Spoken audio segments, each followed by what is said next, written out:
Hello everyone, आप लोग का वेलकम है क्लासिक स्टडी सेंटर में। आइए अब हम लोग कक्षा नाइन्थ का ये क्लास नाइन्थ का हम लोग का बायोलॉजी होगा, जिसमें हम लोग का फर्स्ट चैप्टर में जितने भी हम लोग का अति लघुतरीय प्रश्न है उसको हम लोग करने आज जा रहे हैं।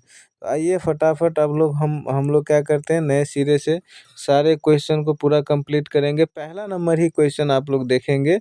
और वीडियो स्टार्ट करने से पहले हम आपको थोड़ा सा बता दें कि यहाँ पर आपको सभी कक्षा 6 से लेकर के छठी, 7वीं, 8वीं, 9वीं, 10वीं यहाँ तक कि कॉम्पिटिटिव एग्जाम का भी आपको यहाँ पर हर एक विषय का आपको वीडियो प्राप्त होगा। ठीक है, तो इसके लिए आप लोग क्या करेंगे, चैनल को सब्सक्राइब कर लेंगे, बेल आइकन प्रेस कर लेंगे। ठीक है, और वीडियो अच्छा लगता है तो दोस्तों को शेयर भी करेंगे। चलिए अब हम समय नहीं लेते हैं आपका, चलिए स्टार्ट करते हैं। तो पहला क्वेश्चन ही आपके सामने पढ़िए। पहला क्वेश्चन क्या है? पहला क्वेश्चन में है, कोशिका को सर्वप्रथम किस वैज्ञानिक ने देखा था? तो किस वैज्ञानिक ने देखा था सर्वप्रथम? तो आप कहेंगे कि सर्वप्रथम देखा था किसने? रॉबर्ट हुक ने। कब देखा था? 1665 ईस्वी में कॉर्क में। किसमें? कॉर्क में देखा था। कॉर्क की पतली स्लाइस को स्वयं बने सूक्ष्मदर्शी से देखकर कोशिका की खोज की। क्लियर है यहाँ तक? आगे चलते हैं। 2 नंबर क्वेश्चन देखिए, इसमें क्या कह रहा है। 2 नंबर क्वेश्चन जरा पढ़िए। 2 नंबर क्वेश्चन में कह रहा है कि कोशिका को जीवन की संरचनात्मक एवं क्रियात्मक इकाई कहा जाता है। क्या कहा जाता है? कोशिका को जीवन की संरचनात्मक क्रियात्मक इकाई क्यों कहा जाता है?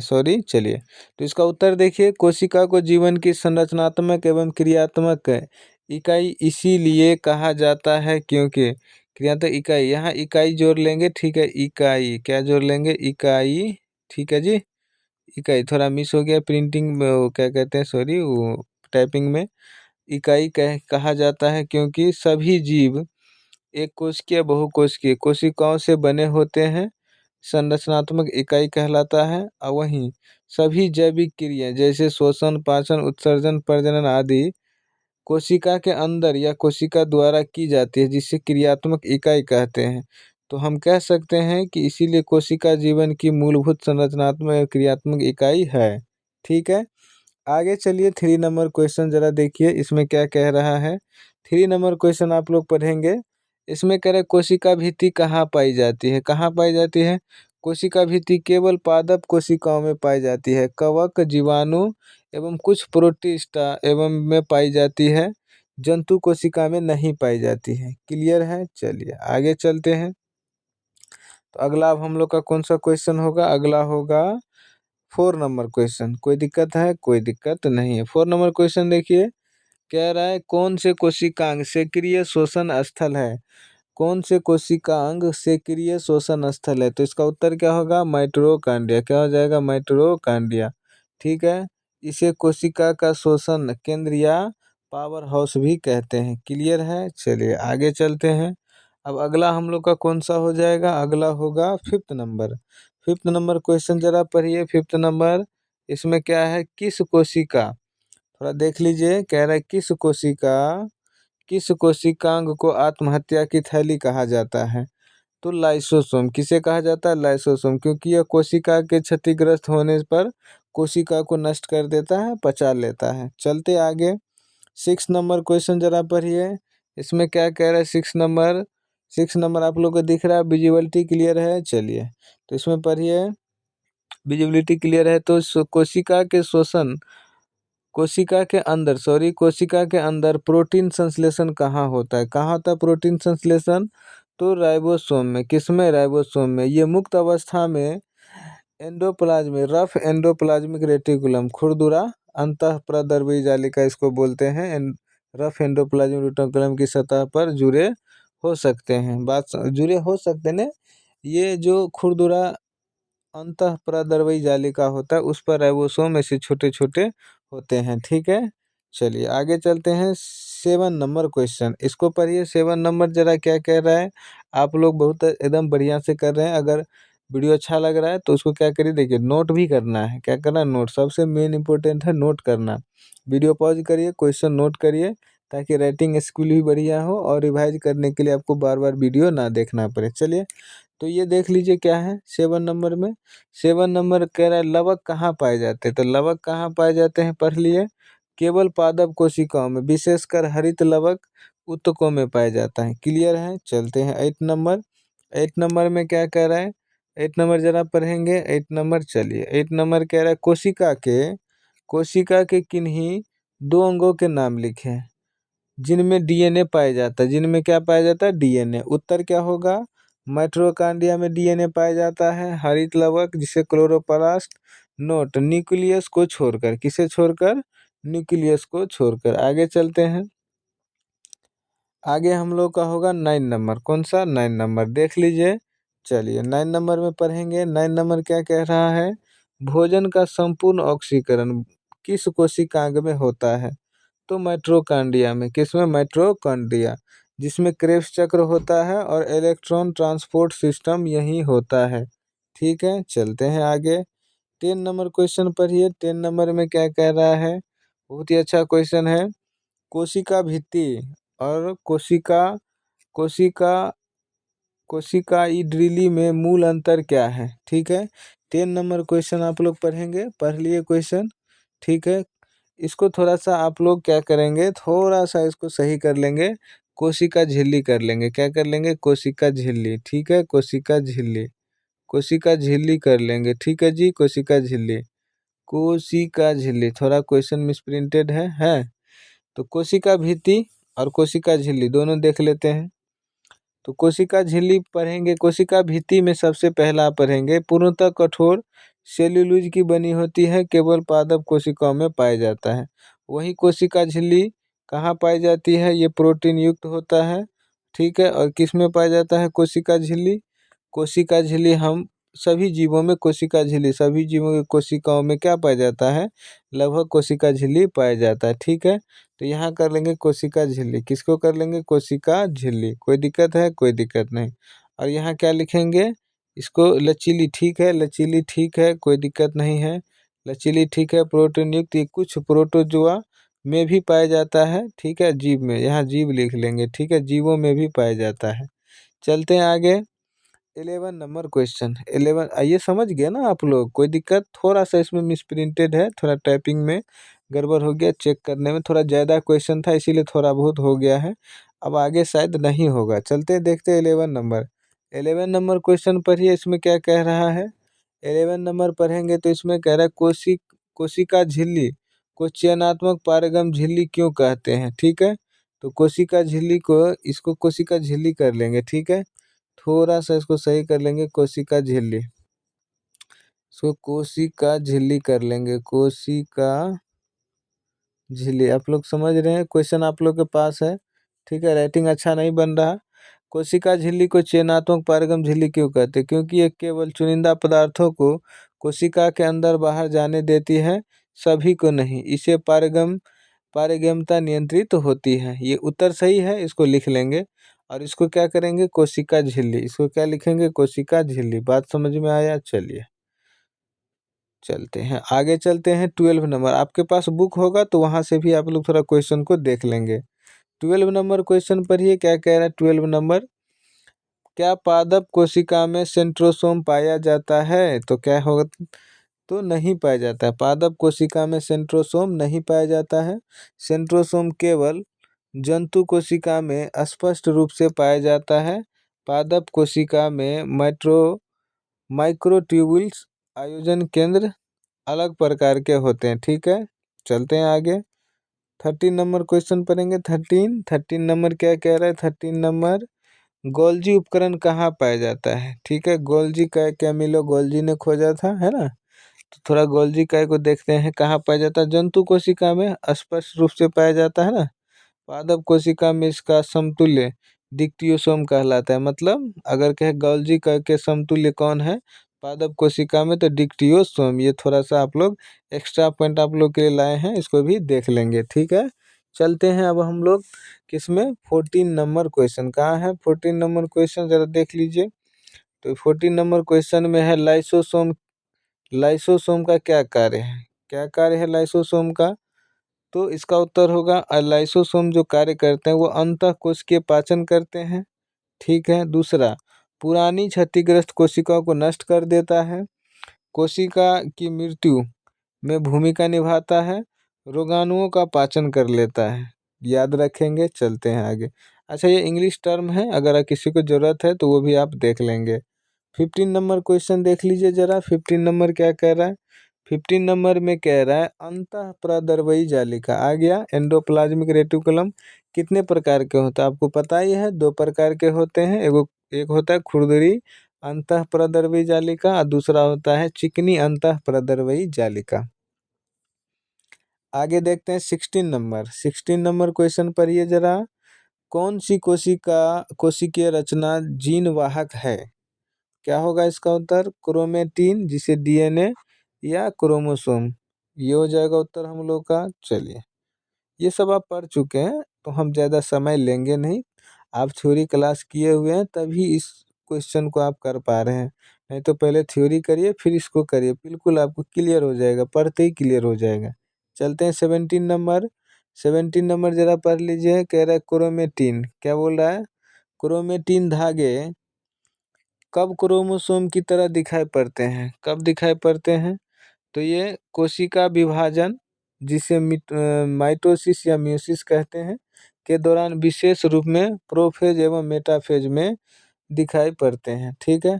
जब आप कोशिका विभाजन पढ़ेंगे, कोशिका विभाजन, ठीक है, वहाँ पर आपको दिखेगा। कोई दिक्कत है? कोई दिक्कत नहीं। कोशिका विभाजन पढ़े हैं। चलिए 18 नंबर चलते हैं। 18 नंबर में क्या करें जरा पढ़िए। जीन किसे कहते हैं? किसे कहते हैं जीन? डीएनए का वह कार्यात्मक खंड जो किसी विशेष लक्षण या प्रोटीन के संश्लेषण की जानकारी रखता है, उसे क्या कहते हैं? डीएनए। ठीक है। डीएनए का पूर्ण रूप याद रखेंगे, डीऑक्सी राइबो न्यूक्लिक एसिड। ठीक है। चलते हैं अगला। अगला 19 नंबर क्वेश्चन पढ़िए जरा। क्रोमोसोम का निर्माण किन किन घटकों से होता है? पढ़ लिए। क्रोमोसोम का निर्माण किन किन घटकों से होता है? तो किन किन घटकों से होता है भैया? डीएनए और हिस्टोप्रोटीन। किससे होता है? डीएनए और हिस्टोप्रोटीन, हिस्टोन प्रोटीन तथा कुछ हिस्टोन प्रोटीन। ये तो दिया हुआ है थोड़ा एक्स्ट्रा करके, तो आप 2 ही लिखेंगे। ठीक है, यानी तो पूरा भी लिख सकते, कोई दिक्कत नहीं है। आगे चलते हैं 20 नंबर। पढ़ लिए 20 नंबर। चलिए 20 नंबर, अब उसका उत्तर देखते हैं। केंद्रक कहाँ पाया जाता है? बता दीजिए, ये भी बताना पड़ेगा। ठीक है भाई, बता देते हैं।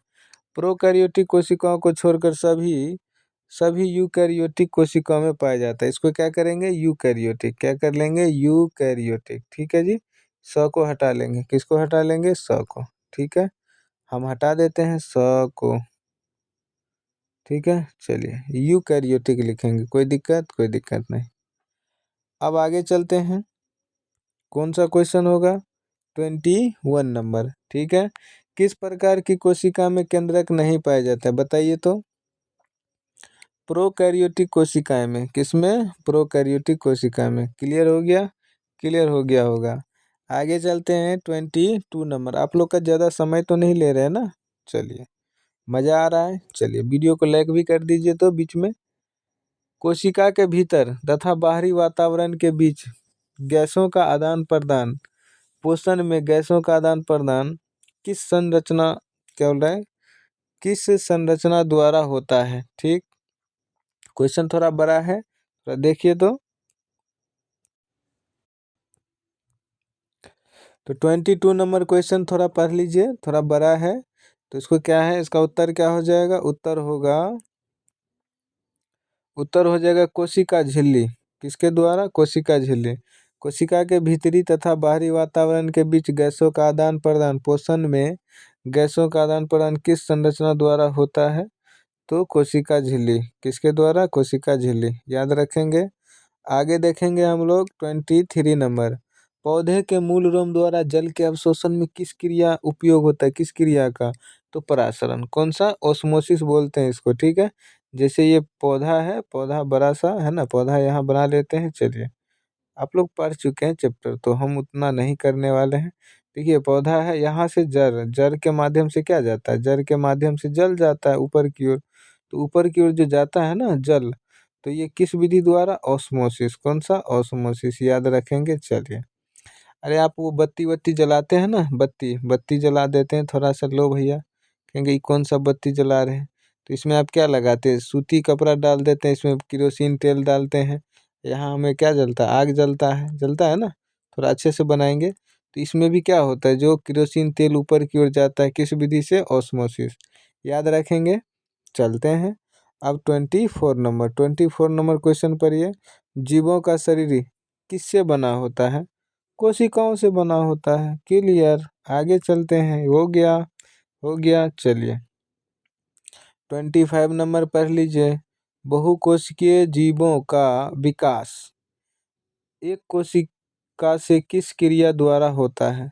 तो किस क्रिया द्वारा? बार बार कोशिका विभाजन से, ठीक है, जिसे माइटोसिस कहते हैं। क्लियर है। चलते हैं 26 नंबर क्वेश्चन पर ही है। 26 नंबर बहुत ही अच्छा क्वेश्चन है। एक ऐसे कोशिका का उदाहरण दे जो अपना आकार बदलती रहती है। बहुत बढ़िया है। तो श्वेत रुधिर कोशिका, जिसे व्हाइट ब्लड सेल कहते हैं, व्हाइट ब्लड सेल, और या नहीं तो अमीबा, क्या? अमीबा या ल्यूकोसाइट, याद रखेंगे। चलते हैं अब हम लोग का होगा 27 नंबर। कौन सा? 27 नंबर दिख रहा है आप लोग को? 27 नंबर, जी बिल्कुल। तो इसको भी कर लीजिए। जीवों के शरीर में कोशिकाओं की संख्या किस पर निर्भर करती है? तो जीव के शरीर के आकार पर। किसके आकार पर? जीव के शरीर के आकार पर। हो गया। चलते हैं, नोट कर लिए। 28 नंबर देख लीजिए। 28 नंबर में क्या है? केंद्रक के बारे में सर्वप्रथम किस वैज्ञानिक ने बताया? तो किस वैज्ञानिक ने बताया केंद्रक के बारे में? तो रॉबर्ट ब्राउन, 1831 ईस्वी में, याद रहेगा। आगे चलते हैं 29 नंबर। सेम वही क्वेश्चन है 29 नंबर भी, ठीक है, 28 के जैसा ही। क्लियर है, 28 के जैसा ही है। अच्छा, 28 में जीवों के शरीर में कोशिका की संख्या किस पर निर्भर करती है? 28 नंबर क्वेश्चन थोड़ा सा हाँ ठीक है, इसको देख लेंगे। हाँ, चलते हैं अब आगे आगे देखेंगे। हम लोग का 30 नंबर क्वेश्चन होगा। 30 नंबर, यह किसने बताया कि नई कोशिकाओं का निर्माण पहले से मौजूद कोशिकाओं से होता है? यही क्वेश्चन है। अच्छा, नहीं दिख रहा है? अब दिख रहा है। चलिए, तो किसने बताया था कि नई कोशिकाओं का निर्माण पहले से मौजूद कोशिकाओं से होता है? तो रुडोल्फ विर्चो, ठीक है, विर्को लिखा है, विर्चो आप याद रखेंगे, रुडोल्फ विर्चो, ठीक है, 1855 में। चलते हैं अब आगे देखते हैं 31 नंबर। मज़ा आ रहा है जी? बिल्कुल मज़ा आ रहा होगा आप लोग का है जी। 31 नंबर क्वेश्चन पर ये कोशिका द्रव एवं केंद्रक को सम्मिलित रूप से क्या कहते हैं? तो क्या कहते हैं भाई? अरे क्वेश्चन काहे भाग रहा? लगता है डर गया ना। चलते हैं, नहीं क्वेश्चन थोड़ी डरेगा। चलिए हम लोग डराते हैं, है ना। प्रोटोप्लाज्म, कौन सा उत्तर हो जाएगा? प्रोटोप्लाज्म। कोशिका द्रव एवं केंद्रक को सम्मिलित रूप से क्या कहते हैं? प्रोटोप्लाज्म, याद रखेंगे। क्वेश्चन आता है, अच्छा क्वेश्चन है, ठीक है, वीवीआई कर लेंगे। अब देखते हैं 32 नंबर क्वेश्चन क्या है? कोशिका भित्ति किसके कारण करी और क्या बोल रहा है, निर्जीव होती है? थोड़ा क्वेश्चन थोड़ा सा एरर है, तो हम इसको सही कर देते हैं। हाँ ठीक है, कोशिका भित्ति किसके कारण करी और निर्जीव होते? ठीक है, ठीक है, एरर नहीं है, ठीक है। ये करी है जिसको आप कठोर बोलते हैं।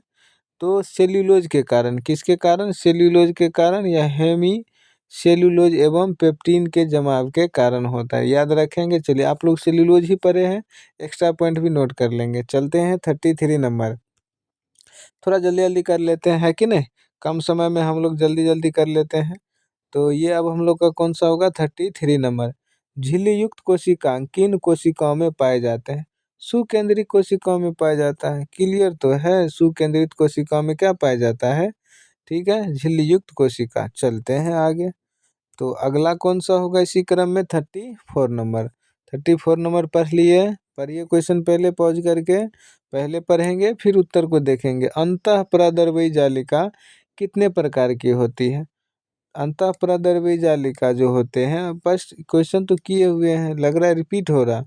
तो ये दो प्रकार के होते हैं, खुरदरी जिसे रफ एंडोप्लाज्मिक रेटिकुलम कहते हैं, और दूसरा चिकनी अंतः प्रदर्वी जालिका जिसे स्मूथ एंडोप्लाज्मिक रेटिकुलम कहते हैं। कोई दिक्कत है? चलते हैं 35 नंबर, पढ़िए 35 नंबर को भी कंप्लीट करिए। गुच्छों में पाए जाने वाले राइबोसोमों को क्या कहते हैं? पॉलीराइबोसोम कहते हैं या पॉलीसोम कहते हैं, यानी ऐसे समझिए बहुत सारा राइबोसोम मतलब कहाँ रहता है? Rough endoplasmic reticulum. इस ये क्या है? रफ एंडोप्लाज्मिक रेटिकुलम है। इस पर क्या होता है? बहुत सारे क्या होता है? छोटे छोटे छोटे छोटे इसे राइबोसोम पाया जाता है, इसीलिए तो इसको रफ बोलते हैं। और बहुत सारे गुच्छों में पाया जाता है, उसे क्या कहते हैं? पॉलीराइबोसोम। क्लियर है? 36 नंबर। 36 नंबर पर ये क्या कह रहा है? पादप कोशिका में गोल्जी उपकरण को सामान्यतः क्या कहते हैं? क्या कहते हैं? डिक्टियोसोम। क्लियर हो गया? डिक्टियोसोम कहते हैं। आगे चलते हैं 37 नंबर। इसमें देखेंगे 37 नंबर क्वेश्चन क्या कह रहा है 37 नंबर में। तो 37 नंबर में हमारा है कि कोशिका की रसधानियों को चारों ओर से घेरने वाली झिल्ली को क्या कहते हैं?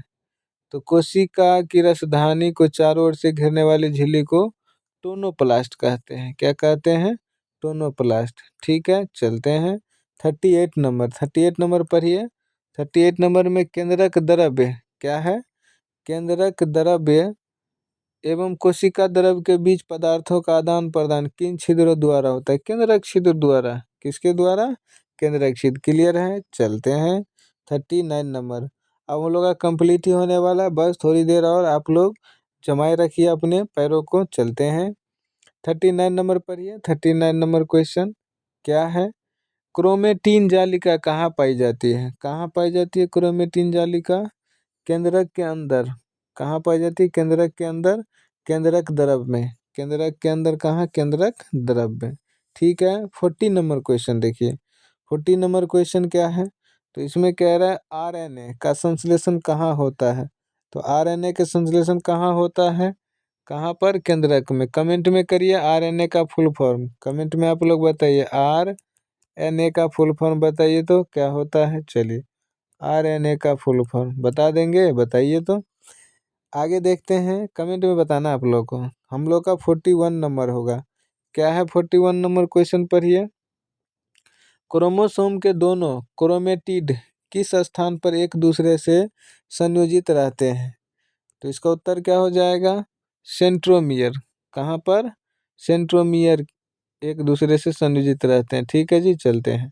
क्रोमोसोम के दोनों क्रोमेटिड सेंट्रोमियर पर क्या रहते हैं? संयोजित रहते हैं। याद रहेगा, अच्छा क्वेश्चन है। चलिए 42 नंबर। 42 नंबर पढ़िए। क्रोमोसोम के शीर्ष भाग को क्या कहते हैं? क्या कहते हैं क्रोमोसोम के शीर्ष भाग को? टेलोमियर। क्या कहते हैं? टेलोमियर। ये भी अच्छा क्वेश्चन है। ठीक है, चलते हैं 43 नंबर क्वेश्चन कर लीजिए। मानव शरीर की कोशिकाओं में कितने क्रोमोसोम पाए जाते हैं? ये तो आप लोग को याद ही होगा, 23 जोड़े या 46। ठीक है, चलते हैं 44 नंबर क्वेश्चन पढ़िए। कोशिका का आकार एवं आकृति किसके द्वारा अनुरूप होती है? कोशिका का आकार क्या है क्वेश्चन? कोशिका का आकार एवं आकृति किसके द्वारा अनुरूप होती है? तो उसके कार्य के अनुरूप। किसके? उसके कार्य के अनुरूप। अगला देखते हैं कौन सा क्वेश्चन होगा, बताइए जरा। 45 नंबर। माइटोकॉन्ड्रिया कहाँ पाया जाता है? बता दीजिए, ये भी बताना पड़ेगा। तो माइटोकॉन्ड्रिया कहाँ पाया जाता है? सुकेंद्रीय यूकैरियोटिक बोलते हैं इसे, है ना। यूकैरियोटिक कोशिकाओं में, कोशिका कोशिका द्रव में। कहाँ पर? चलिए माइटोकॉन्ड्रिया पाया जाता है। आगे चलते हैं 46 नंबर। 46 नंबर क्वेश्चन पढ़िए। रंगहीन या श्वेत श्वेत लेसी को क्या कहते हैं? तो इस क्वेश्चन को जरा सा देखेंगे। 46 नंबर क्वेश्चन तो है रंगहीन या श्वेत प्लेस्टिड को क्या कहते हैं? इसको क्या करेंगे? प्लेस्टिड कर लेंगे। थोड़ा सा एरर है, इसको क्या कर लेंगे? प्लेस्टिड। ठीक है जी, थोड़ा थोड़ा हो गया प्लेस्टिड।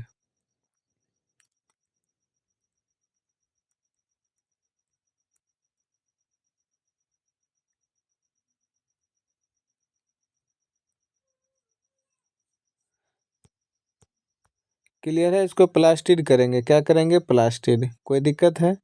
चलिए, तो कहाँ है रंगहीन या श्वेत प्लास्टिड को क्या कहते हैं? ल्यूकोप्लास्ट। क्या कहते हैं भैया? ल्यूकोप्लास्ट। क्लियर है?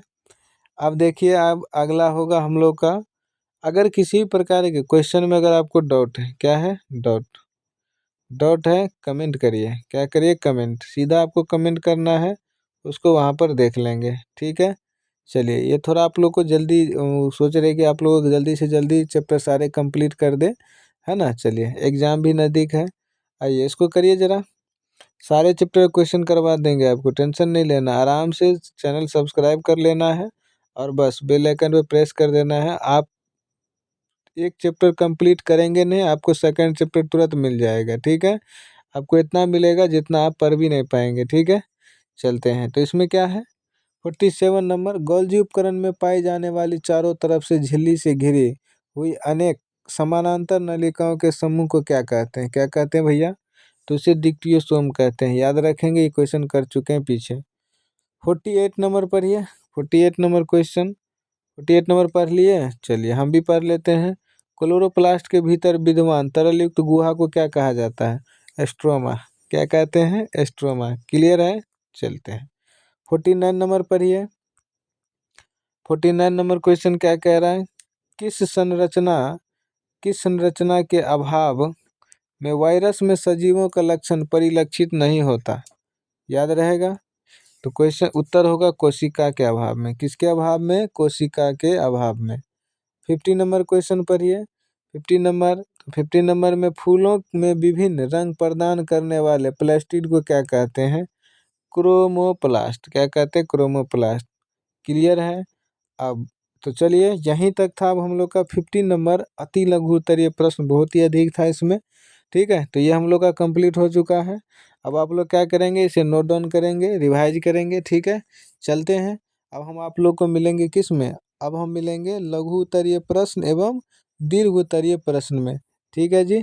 चलिए यहाँ तक आप लोग को अच्छा लगा तो आप लोग क्या करते हैं, थोड़ा सा शेयर वेयर कर दीजिए, ठीक है जी। मिलते हैं अगले वीडियो में। धन्यवाद।